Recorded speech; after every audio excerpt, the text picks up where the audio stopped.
Welcome to the Automotive Diagnostic Podcast. We're going to explore ways to sharpen our diagnostic skills, find learning resources, and hear from experts in the automotive field. This podcast is brought to you by Jarhead Diagnostics. Jarhead Diagnostics manufactures in-house diagnostic equipment and storage solutions, as well as distributes for companies like Pico, ATS, and TopDon. One of my favorite tools that I've bought from Brandon and Jarhead Diag is the case for the U-scope. If you don't have a U-scope, you probably should, but if you have one, you got to get one of these 3D printed cases, has a magnet on it, has a full-size BNC lead that you can connect to, and it gets rid of the weak point of that scope, which is the mini BNC connection, which is pretty fragile. This case makes this thing nice and secure and makes it an even better tool than it was. So check out jarheaddiag.com. The link is in the show. I am happy to have Automotive Seminars as a sponsor for the show. Now, if you're not familiar, Automotive Seminars is a diagnostic technician training company. They've got a website that there'll be a link to in the show notes. And what they offer is top-notch training to technicians like us in the field. I've been taking their training courses for years and have got a ton of benefit out of it. They've got top-notch instructors, John Thornton, Scott Shotton, Scott Manna, and every other month they've got a 2-night course that you can sign up for. Join in, ask questions, and afterwards, you've paid for the course, you can access a recorded version whenever you want. You can rewatch the class 2 years later in case you wanted some details on it, and that is a fantastic feature. So make sure to check out the website to see what courses they have available and what's coming up in the future. Hey, what's going on, automotive world? Welcome to another episode of the Automotive Diagnostic Podcast, or maybe it's the Automotive Parasitic Draw Diagnostic Podcast. My name is Sean Tipping. Thank you so much for joining me. I got another parasitic draw diagnostic for you. I know that seems to be all I've been doing lately. I did recently teach a class on it, so I guess that's pretty fitting there. But in all honesty, what I try to bring to the show is, number one, things that challenge me, but also interesting and relevant case studies. And that all seems to come from what I'm doing out in the field, right? I bring you along with me doing the mobile diag thing and what we're getting calls on, what are beating up shops and maybe sometimes beating us up a little bit. And that's exactly what this is. This was a challenging one. It was tedious to get to the source of it. But I want to share, what I went through. We'll kind of briefly overview some of my process and mindset. Although if you listen the last couple of weeks, I've, dumped that on you already. So I won't go through all of the details step by step of my regular parasitic draw process, but you can probably find those in other episodes. This car, we'll get more into details of the specific car. And again, my mindset as I'm going through the problem, what I'm thinking, where I think this is going, where it actually ended up going, right? And so if you run into stuff like this where these sort of things definitely can and do happen, you might have a better approach to it than I did and get to the solution a little bit quicker. But in all honesty, it's a tedious process in some cases. These can be some of the most difficult things to diagnose, parasitic draws, especially if they're intermittent. But this one was only slightly intermittent, consistent enough where we could definitely find it. But anyways, this is a 2014 Cadillac CTS. It has a parasitic draw, of course, like we mentioned. And the car dies after the battery dies about a day or two of sitting. This is at a used car lot. They've replaced the battery multiple times, actually, which is pretty normal at a used car lot that, the vehicles sit. But this is actually a very well-run place, and they try to keep all of their vehicles fully charged, and they move them around the lot a lot. And they'll notice when something is discharging faster than normal, which was definitely the case with this one. And they actually have a shop there, and they do a fair amount of diagnostics all on their own. They do like body shop work too. It's a big outfit, but they had come to the conclusion that the body control module was what was causing the draw on this uh, this Cadillac, and they weren't entirely wrong, but they replaced it with a new one, and they had us come out and program it. So we didn't do the initial diagnostic on this vehicle, but we did program a brand new body control module in order to correct the parasitic draw. Well, turns out that didn't fix it. The problem remained exactly the same with the new from GM body control module. And that's important to note too, right? We're not just tossing a used one in here. We got a brand new one. And doesn't mean the new can't be bad, but new having the exact same problem, it's unlikely. So anyways, this is where we're going to get involved in the diagnostic sense of things of, hey, there is a draw on here. We think it's the BCM, and we don't want our process to be led by that, but we do know there's a new one in there, so shouldn't be causing it. But let's start fresh and see where we're going with this. The first thing that I really want to look at with all of these parasitic draws on these modern vehicles, like I mentioned before, is a pre-scan. And obviously we've got to set up our vehicle in order for us to do the proper draw testing in order to actually assess how much current's leaving the battery. And if there's excessive current leaving the battery, there's a whole process to the setup. But before I do any of that, I want to pre-scan the vehicle, full vehicle scan, and get a picture of any code that's set in any module that could pertain to a draw. And sometimes that's not abundantly obvious, but I'm looking for things like switch circuit codes or communication codes, or maybe even modules that don't communicate that should. Any of that might tip me off as something like, hey, I need to look at this. And generally, in a vehicle that is experiencing a parasitic draw, you're going to have a lot of voltage codes. So, be prepared for that.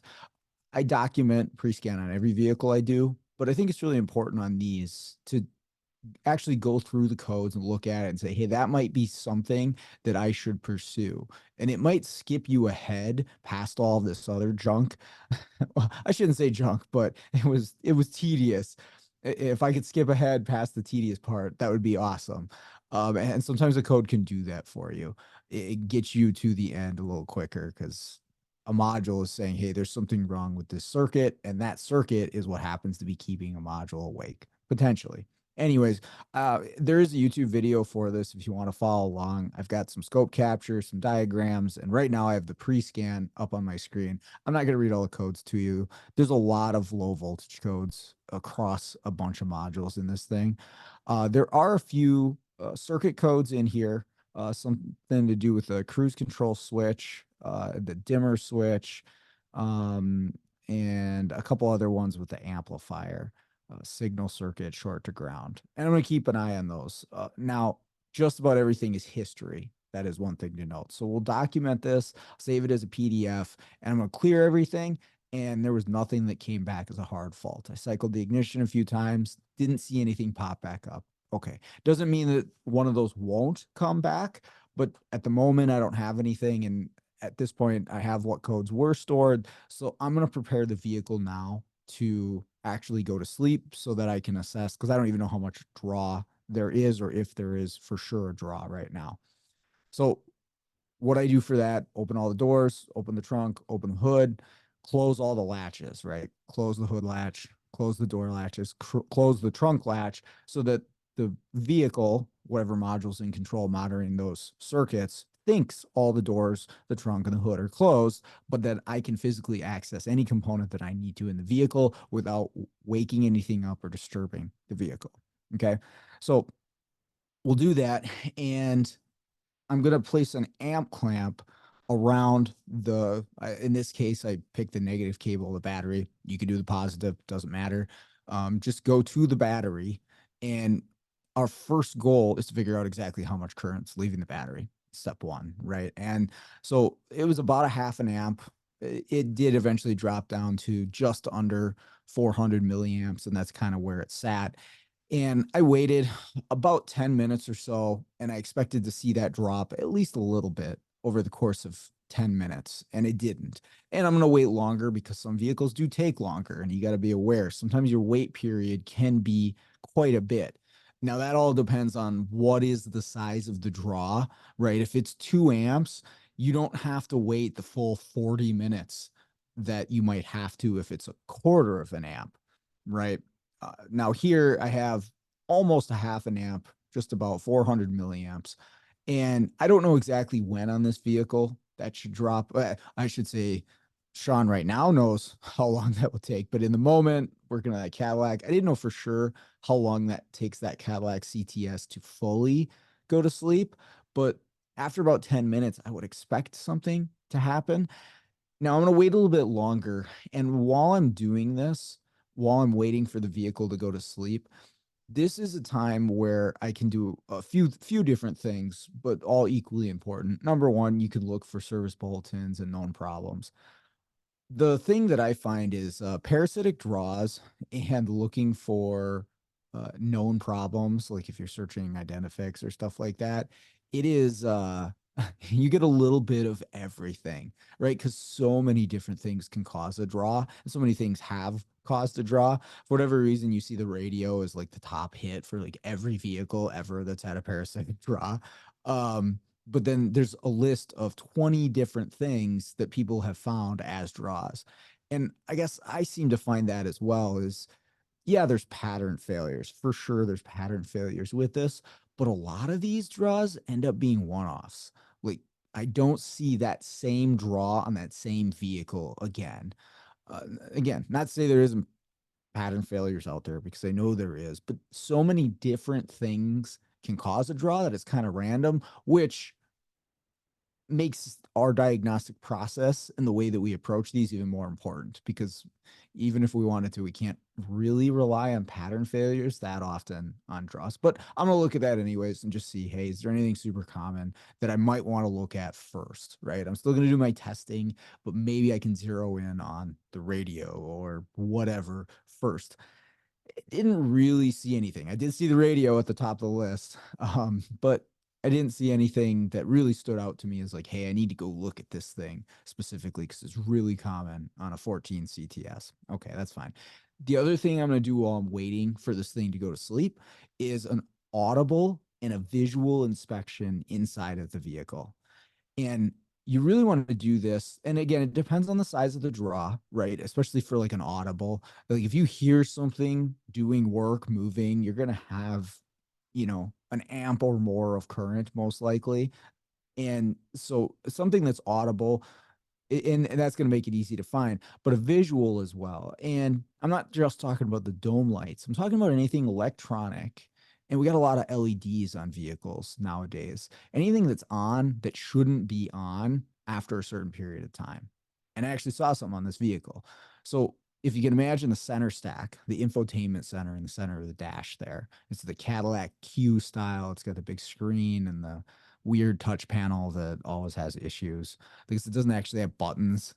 It just like vibrates when you touch the volume button, and they have a ton of problems with that setup. But anyways, on the sides of it, there are buttons on both the right and the left side of the screen. And one of them is a hazard on the left side. And then on the other side is glove box and the parking assistant button. So you press those buttons for stuff to happen. Now, those have LED backlighting. And for those switches only, those three switches, the hazard, the glove box, the parking assist, they're lit up and they don't go out. Or I should say they're lit almost all of the time. I sat there and watched them for a little while because again, I'm just waiting to see, hey, does this draw ever drop below the 400 milliamps? And I would see the lights flicker every once in a while, but they would like kind of go off and then they come back on. And I probably waited 20, 25 minutes on this one just to see, would it eventually go to sleep, and it didn't. And I saw it flicker every once in a while. It wasn't consistent, but here and there, you'd see the lights just flash a little bit and then come back on. And this is now like my key indicator of like, hey, okay, this vehicle's awake somehow or another. And My draw never dropped below 400 milliamps. The last thing I'm going to do now, because I have a little something to go on, or at least I think I do. If these things shut off eventually, well, I guess I can't go with these lights, but these lights could definitely be an indicator to me of what is on or awake, because something has to light up those lights. What is that? I'm going to look that up while I'm doing my final wait to see if this thing actually goes to sleep. And looking at a wiring diagram, which actually wasn't the easiest thing to find, you could find the switch portion of these, like when you press the glove box, it actually, sends a signal to the body control module. Finding the lighting circuit actually wasn't that easy, but I did. And it's also the body control module. And that's the case for all three of these switches, which isn't surprising, but we want to know for sure what is providing lighting to these switches. And it is the body control module, which was just replaced, but it's what's in charge of lighting these lights out. Now, does that mean the body control module is our problem? No, not necessarily. But does it mean that the body control module is awake and not going to sleep? Potentially. Now, is that a cause or is that a symptom? Right? We haven't really figured anything out yet, but let's say the body control module is awake. It's not going to sleep the way we would expect it to. It's keeping these lights on, which is just an indicator to us. It's not, those LEDs aren't the draw, but it's an indicator that the body control module has not gone to sleep. Right? Is that the cause, the body control module being awake, the only cause of the draw, or is it a symptom of something else keeping it awake? And we don't know that yet, but that's my mindset right now. And it is, of course, helpful that the body control module's been replaced. I think it's helpful for me that a brand new GM1 is in there and it did the same thing as the old one, because although I'm moving towards the BCM at this point, I can kind of already say in my head, well, I don't think it's the BCM itself that's causing this issue. Whereas had I just jumped into this fresh, nothing had been replaced, well, now I have to consider that the BCM could be. And we don't want to rule out bad new parts. It's just very, very, very unlikely that it would be the exact same problem between two modules. Possible for sure. Stranger things have happened, and even when it like comes to cloning, I've cloned problems into a module and had my same issue. We did factory GM programming on this one, but anyways, here's what I'm going to do. I need to find out if the BCM being awake is the cause or is it a symptom. And the first thing I'm going to do to check that is there a network awake? Is the body control module the only thing that's awake? Now, the size of my draw definitely clues me in a little bit to maybe what I'm going to find, because it's only 400 milliamps. And this Cadillac's fully loaded, has a lot of modules on the vehicle. And where my head's kind of going is a whole network awake, and the BCM just happens to be the one thing that I have a visual indicator of. But my draw level actually doesn't indicate that. When I see a full network awake, and this can vary quite a bit depending on the amount of modules on a particular network, but when I see a full network awake, we're up in the range of like 1, 2, 3 amps of current, because you have a bunch of different modules all drawing a small amount. I only have 400 milliamps here. So is it possible that just one module awake? Potentially. But still, what I'm going to do is check the network. And one of the other reasons I'm going to do this is because it's very easy to do, because I can just go right to the DLC on this car, meaning that I have, well, there's three main networks on this vehicle. There's other sub LIN buses to various components. And I think there can be another CAN bus. But anyways, I have main networks at the DLC. And this is an easy check. That's why I'm doing it. That's why I'm going to just see, hey, is there any network activity from this vehicle after half an hour of sitting? Because there shouldn't be. Everybody should be done talking by that point. And if I see something, well, maybe that's going to clue me into the next direction to go. And so what I do is I checked the two different CAN networks, which is 6 and 14 for the powertrain. And then I think it's 12. I think it's 12 and 13. I could be wrong on that number, but there's a chassis expansion bus. There was no activity on that. There was no activity on the CAN. Pin 1, however, is the low-speed GM LAN. And the low-speed GM LAN actually does have activity on it. It's pin 1, right at DLC. I don't have to go far. So again, easy test. It's a repeating message though. And I'm just using my U-scope, but I can see clear as day that whatever message is being sent out on this bus is the exact same message over and over and over and over and over again. And what will happen is it will stop after about 10 seconds and it'll wait about 10 seconds and then it'll do it again for 10 seconds. And this is repeatable and it happens over and over and over again. I just have my U-scope on there.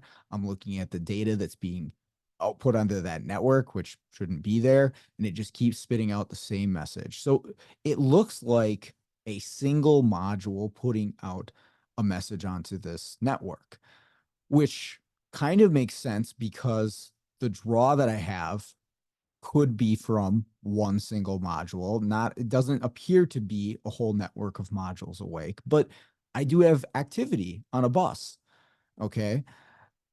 I did also notice that when the lights on the dash, I said they'd flicker, they would do that with this network activity. So sometimes the break between messages, because it would pause for about 10 seconds here and there, sometimes that break was just a little bit longer and you would actually see those lights go out. And then as soon as the network activity kicked back in, the lights would come back on. So these things are related to each other for sure.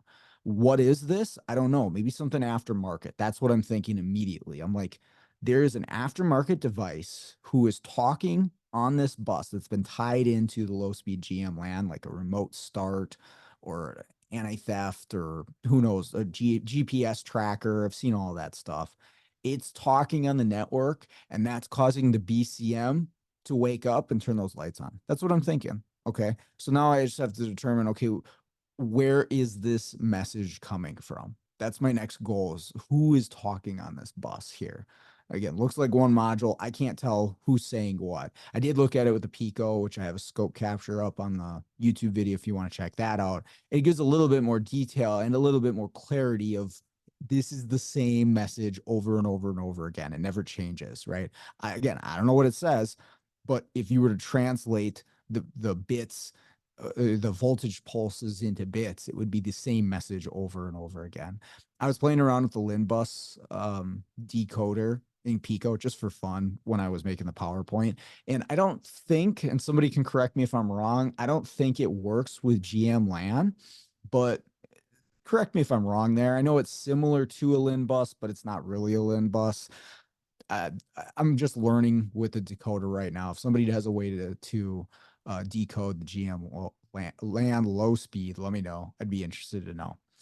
But anyways, single module talking. BCM definitely appears to be on based on what I'm seeing. It seems to be reacting to this, but maybe it's on as a consequence. How do we figure this out? How do we narrow down where that's coming from? So GM, as I'm sure many of you seen, there's been lots of videos out there. I've talked about it. You know, we've had single wire network stuff on GM and communication issues along with that for decades now. And GM offers splice packs, like a lot of manufacturers do, but GM had splice packs for their single wire networks for a long time. And these are great places to divide up the network and perform some testing. This episode is brought to you by L1 Automotive Training and Keith Perkins.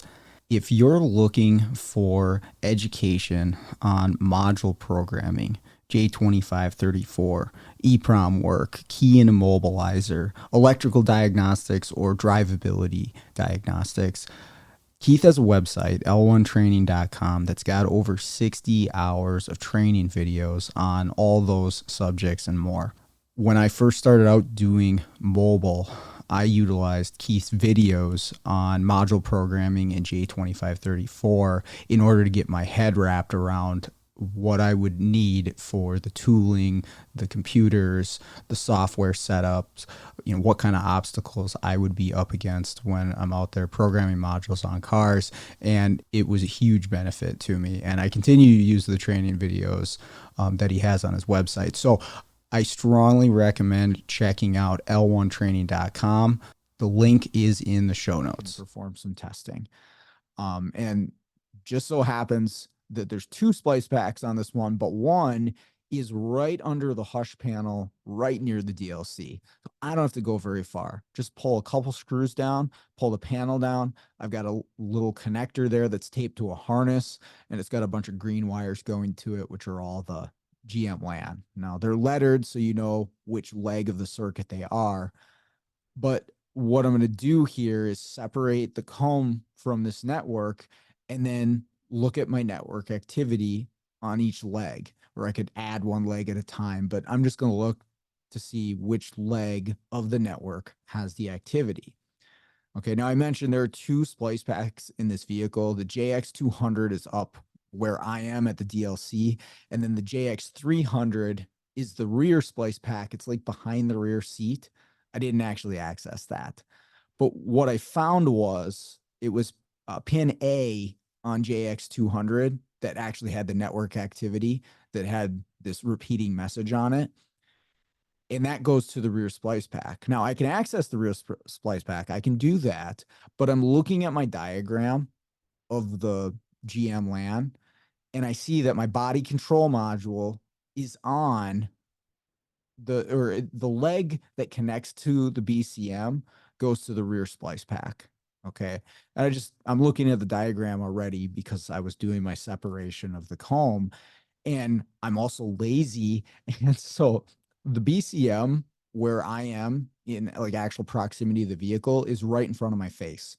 Okay, so imagine where I'm at. I'm left front driver's like floor under the steering column near the DLC. That's where I'm testing. I've got the panel out. My body control module is right in front of my face. It's literally right next to this splice pack. Okay, so I can do two things here. And again, I'm trying to share mindset. I like to do that, or I'm trying to do that my best, is to give you the best idea of what I'm thinking about in the moment. Because I can sit here after the fact and say, oh, it was this, and you do this, and this is the best way to do it, and that's great. I want to share what I'm thinking in the moment, because sometimes I don't make the right decision. Sometimes I waste time. Sometimes I screw stuff up, make a bad call. What was I thinking in that moment? I mean, it's good for me to look back on that, reflect on that, think about that so that I don't make as many mistakes in the future. But also for anybody listening that's going through this, I want to share that with you too, so you understand why am I making the decisions that I make, right? And again, ask yourself that during the day doing diagnostics, whether you make the right call, the wrong call, like why am I doing the things that I'm doing in the order that I'm doing them, in the way that I'm doing them? And this one here, again, I can go to the rear splice pack, pull that comb, start testing those legs, but I know my BCM's awake. I know for sure my BCM's awake, and my BCM is on that leg of the BCM's leg of the network is connected to the rear splice pack. So here's what I'm gonna do. I'm just gonna try it. I'm gonna look at the connector that the network wire goes to on the BCM, and I'm just gonna unplug that single connector from the BCM, and I'm gonna watch my network and see, does that get rid of the activity? Right. And it says X7, and I look, there's 7 connectors. I'm like, okay, well, it's one of the ones on the end. I find the one, I unplug it. At the splice pack now, I have no network activity. So I've killed it by unplugging one connector on the BCM. Okay. And then again, this was X7. You can see a picture of it. It's a gray connector on the very end of the BCM of the 7 connectors. Now, this kills the traffic. Now, I want to be careful here because I unplugged the whole connector. There's more than one circuit on it. It's not just the data line. But this is important to note. My dash lights, I shouldn't say dash lights, my glove box, my parking assist, and my hazard backlights are still on. And I waited for a while to see would anything change, and nothing changed. They stay on. They actually flickered once, and then they came back on. And this is with the data line all disconnected from the BCM. Now the network traffic, and I plugged the front JX200 comb back in. So like the whole rest of the vehicle network is connected. And I looked and there's no more network activity, but those lights are still on the dash. So now I'm really dialing into my body control module. and my draw's still there. If I go back and I look at my amp clamp, my draw hasn't changed here either. Now, even though there is network activity, it's only one module, but I'm beginning to assume that that one module is the body control module itself. And for whatever reason, nobody else is responding. Now, who knows why? Maybe that message isn't meant for anybody once they're in a sleep state. Maybe it's nonsense. It's hard to say because we don't know what the message says, but no one on the GM land seems to be responding to it. It seems to be just coming from the body control module. But again, my lights are on the dash with that separated. So I need to keep going towards my body control module. It appears that it's staying awake. But before I go any further here, I'm going to actually wake the vehicle back up. Now that I think that, hey, the BCM is really the source of what's happening here, before I really dive deep into circuitry, I need to double check to make sure, hey, are there any codes in this thing? And I realized I unplugged a connector. I'll plug that back in before I turn the key on. Are there any codes in the body control module that maybe I've reset or maybe that I overlooked the significance of that could be causing this? Also, I'm going to look through the data PIDs and see, is there anything in the data PIDs that might correlate with the lights being on or network activity here? And there are a ton of data PIDs. That's the one really tedious part about this job is the body control module, like a lot of body control modules, is connected to so many circuits on the vehicle, so many different circuits, so many inputs, so many switches, LIN buses, all kinds of stuff. And so it has a ton of data PIDs to go along with that. And there's probably, boy, there's over 12, maybe 14 different divisions of data stream when you go into the data stream for the body control module. And I went through and scanned it and tried to see, is there anything that correlates to when the network comes awake? Now I shouldn't even say network. When the BCM talks on the network, is there anything correlating with that timing? Because there was, like I said, about 10-second intervals of it not doing anything, and then it does something. I couldn't find anything, at least not anything obvious. Nothing stood out to me as going along with it. Okay. And I don't see any codes either. I mentioned there was a cruise control circuit code that didn't reset. I didn't have that. I looked specifically at like the cruise switch inputs. Nothing, nothing changed. There wasn't a change of state that would cause this to activate. One thing I did notice here though, and this actually made things a little bit more tricky as far as what I wanted to do as far as the diagnostic. When I talked to the body control module with the scan tool and I pulled up data stream, the traffic, the network message on the GM low speed stopped. It stopped outputting that message when I would communicate to it with the scan tool. And this was actually when the vehicle was in the off state. So first when I did it, I turned the vehicle on. I'm looking for, data PIDs that don't make sense. And then I turned the vehicle off and I did the same thing, right? Because that's when the problem is when the vehicle is in the off position. And you can still talk to the body control module in this vehicle and a lot of vehicles, even like if you don't even have a key in the vehicle, which I did. I took the key out and I'm talking to the BCM and I'm looking at these data PIDs to see, what's on when the vehicle's off. The network message that it was sending out stopped as long as I was talking to it with the scan tool. Now, I'm assuming this put it into like one more level of being awake as compared to not talking to it. But I know it was my scan tool talking on the CAN bus because there was no traffic on the low speed while this was happening. Nothing. It stopped. And then you unplug the scan tool, give it a few seconds, and then it starts shooting out that single message again. So just interesting. It didn't really get me anywhere, although, still everything pointing towards this body control module as being the source. But I don't have any more direction as far as what I can do. Now, taking a look at a wiring diagram to the BCM, again, is kind of overwhelming. and I need some way of maybe narrowing it down or getting an idea of like, what do I look at first? Because there's so many different things. There's like 5 or 6 different LIN buses that are, independent, or I shouldn't say independent. They're just between the body control module and whatever other components they're going to, like different door switches and things like that.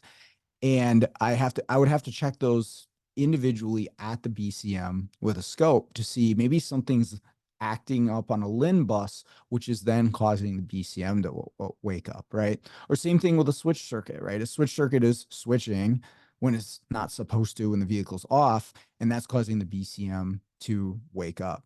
But there's a ton of these, right? There's 7 different connectors, and all of them have a ton of circuits. Is there any possible way that I can narrow this down more? And I decided I was going to try something, and I didn't know if this is going to work, and it might not get me anywhere. But again, my mindset is here, like, how can I be as efficient about this as possible, or at least narrow it down a little bit? I'm going to use the network traffic or network message, and specifically the lights on the dash as my guide to, is the BCM awake? And I'm going to start unplugging connectors one at a time from the BCM. Okay. Now, this is a little tricky because, of course, if I pull a connector that has power and ground to it, well, yeah, sure. Then the BCM is going to shut off, right? It can't function. And looking at the diagram, I found that 1, 2, and 4 of the 7 connectors have powers and or grounds to them. So I'm going to avoid those at first, right? I want to keep all of the powers and ground feeds to the BCM intact, and I'm going to play around with the other connectors if for only other purpose that I could eliminate all of the circuits on these like 26 pin connectors. They're all 26 pins. If I can eliminate 26 different circuits that I have to check, if I unplug a connector and my problem remains, I can say, well, it's not that connector. It's none of those circuits without actually checking any of them. Now, this is a little dangerous, right? Because there's so much involved with the circuitry. What are we affecting when we pull that many circuits out? Or could pulling that many circuits out awake the BCM to another state? I don't know that, but again, this is kind of a low cost test method, and I just want to see what happens to see if it can narrow things down for me. If this doesn't work, I'm going to have to go circuit by circuit or come up with a better plan to narrow things down, like maybe go after the LIN buses and the switches first. But I'm going to try this, and I did. Now I mentioned 1, 2, and 4 have powers and grounds, so I avoid those. 7 has the data line on it, and not that I'm necessarily going to avoid that. I just have noted that my data line is on number 7. So unplugging connector 3, 5, 6, and 7, I can take all of those out and it doesn't change my issue, meaning that the draw is still present and my dash lights are still on. And again, they flicker every once in a while. Now, what's cool there is I eliminated 4 of the 7 connectors and all of the circuits that are on them. I don't even have to look at those. I don't care what they are. Doesn't matter to me. As far as I'm concerned, it is on either 1, 2, or 4 that is causing my issue to keep the BCM awake. Unless I find out that the BCM is the problem, it could be, but I have to check all of these circuits because the likelihood of that BCM being failed in the same way is, it's not likely. So 3 connectors, 1, 2, and 4. Now, when I unplug any one of those 3, it does kill the lights and the draw. But again, powers and grounds to this module. So that's where it gets tricky. Yeah, I could also be disconnecting the circuit that's causing it to stay awake, but I'm also disconnecting the circuits that provide power so it can function, right? And so I have to do something to narrow this down a little bit more. So what I do is I'm going to take this connector by connector, and this is the tedious part. It really is the tedious part. I'm going to connect power and ground to the pins that those connectors normally would provide. All right, so I started with connector 4, and I got lucky here. It's usually not the way it works. It's usually the very last one that I try is the one that I want. But I tried connector number 4 first, and there is a power and there's a ground that are going to that connector, providing power and ground to the module at all times, hot at all times, and obviously ground at all times. And so I take my jumper kit, and this is, again, is the tedious part. This is not fun. This is time consuming. I'm going through this with you in, under 45 minutes. This was this was 2 visits actually to this vehicle because I ran out of time on the first day. But this is several hours of work on this vehicle. So I don't mean to make this sound like I blasted through this. It was tedious, but I didn't know another way to get to the source of this draw. Where I was at in the moment. But anyways, I'm connecting my power and ground using some jumper wires. The rest of X4 connector 4 is disconnected. It's hanging there, right? And I just jump power and ground. Now, the module goes to sleep at this point. And at first I was like, am I sure I have these powers and grounds on the power and ground on the right pins? And I did. And the module went to sleep. I just verified, plug X4 back in, module wakes up, will not go to sleep, right? And I'm using the battery draw and the dash lights as my guide here of whether the BCM is awake or not. But if I remove all of the other circuits besides the power and ground, it goes to sleep. Okay. So potentially I've narrowed this down from 7 different connectors with 26 pins. Now I'm down to 26 and actually only 21 circuits because the power and the ground, and then there's 3 unused pins on that connector.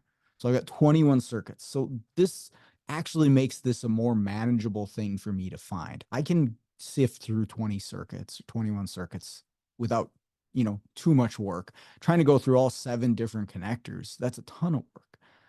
And I can pull up just what's on X4. You see it on the YouTube video if you're watching it.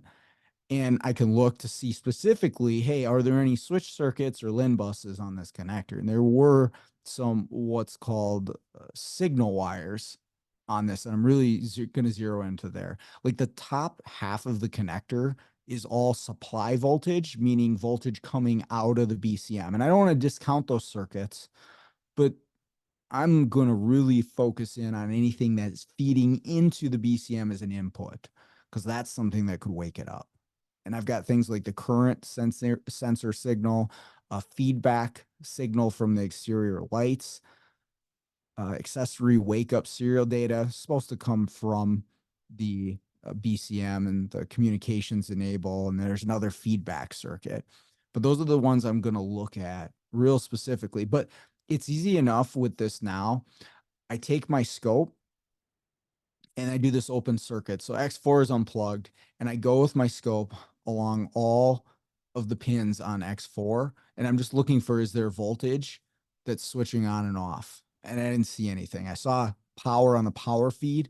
Otherwise, there really wasn't anything on any of the circuits. And I've got my scope reference to ground using the colored lead. I don't see anything on any of those circuits. But that doesn't mean that there's nothing going on there. I need to connect this to my BCM and check it that way. And this makes it more difficult because now I've got a back probe.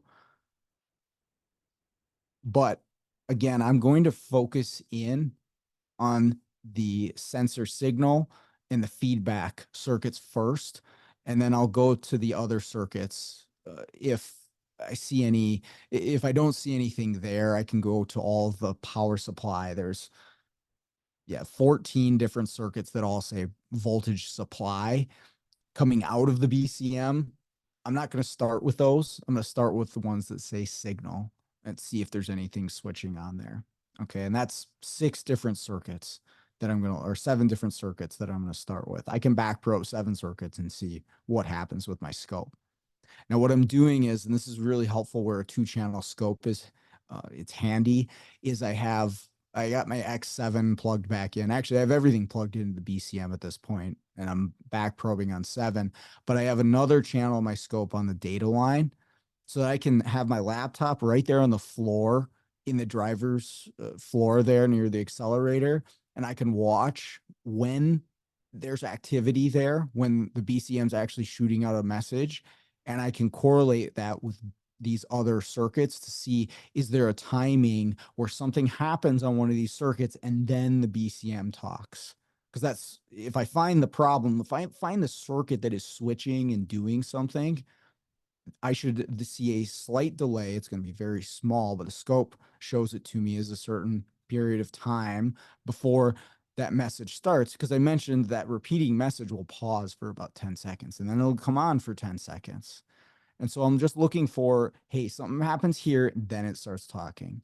And a 2-channel scope's perfect for that because you can just do it on one screen, 2 channels, same time base.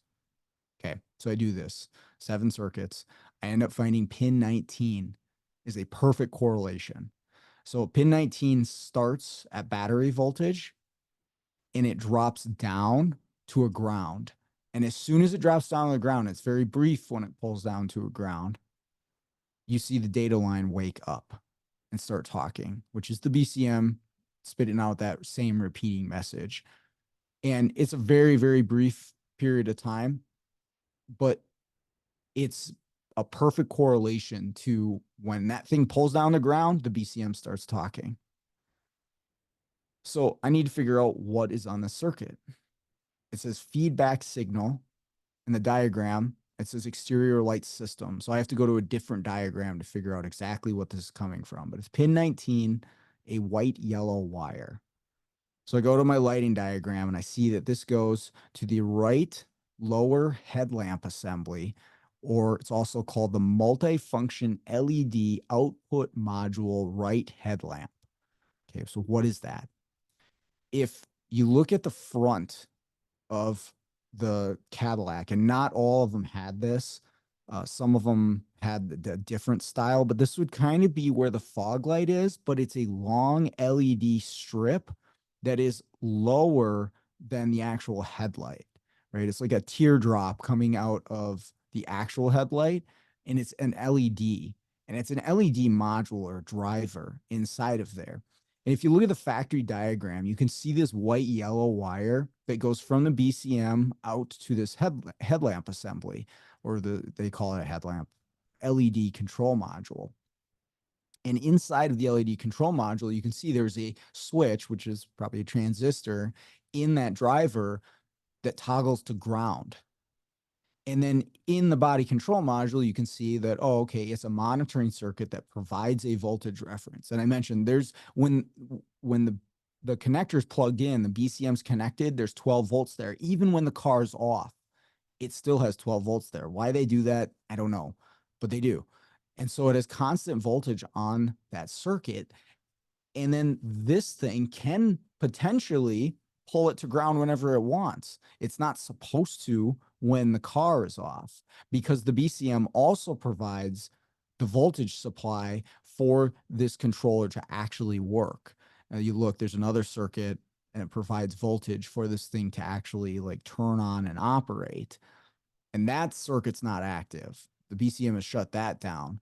But on this feedback signal, the LED controller has the ability to pulse it to ground. Now, it's a feedback for what exactly? I tried to look this up in service info, and it really is not clear. I don't know if this is, if this is, I think it's a turn signal in this assembly, and if it's feedback for when the turn signal's operating, or maybe when there's a bulb outage. I'm really not sure, to be totally honest, but it is a feedback for the BCM for this LED driver for some purpose, and it toggles to ground. And it's not supposed to when the car's off, but it is on this one. And it just keeps toggling to ground, toggling to ground. Now, I didn't see it in my open circuit check because I had my scope referenced to ground. Had I had my scope referenced to power, I would have seen that on pin 19 pulling to ground. But I had to have it back probed in order to see the voltage that the BCM output and then the switch pull it down. Okay, now I guess I skipped ahead a little bit here because I hadn't actually gone to this light here, but is it a light or is it something else on the circuit? It's probably in this light assembly, but I'm going to unplug it to find out, right? So I unplug this light. You got to pull the inner fender back. You can reach in. I unplug it. That switch stops getting pulled to ground, and the BCM actually goes to sleep after about a minute and a half. It doesn't take very long. And then my draw drops down to under 60 milliamps. That happened very quickly after I unplugged that light. Right, and I said it was about 10 seconds of interval. You give it 30 seconds and it starts to shut down. It turns the lights off on the dash. It did not take very long. So these things should go to sleep fairly quickly once this stops happening, right? I have a picture of this LED assembly out. You can see it's just a lens and it's got a module, a driver on the back side of it. Um, and it just needs to be replaced. So I told him, I was like, I left it unplugged so it doesn't drain the battery. Everything's asleep now. Put all my stuff back together, replace it. You're done. That's it. Now, this was really tedious. It really was tough to find the exact circuit. And I double checked after the fact. Like after I knew what it was, I went back into the scan tool. I'm like, is there a data pit that I was missing? I couldn't find one. I couldn't find anything relating to the feedback from the LED um, light module. There just didn't seem to be anything, unless I could be missing something. That's possible, but I didn't see anything. There's, no codes for it or anything like that. It just happens to be pulling that thing to ground every once in a while.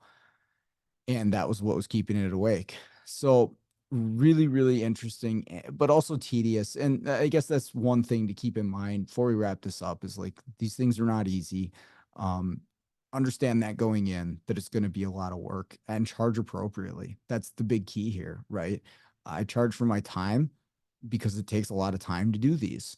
Sometimes I get lucky and sometimes I do these a little faster than others. And sometimes it takes me a long time, like on this vehicle, but that's why I'm sharing it with you.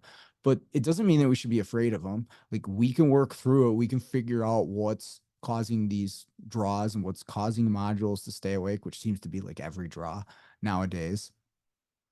It just takes time and effort and an understanding, right? And I can refine my process by looking at it this way.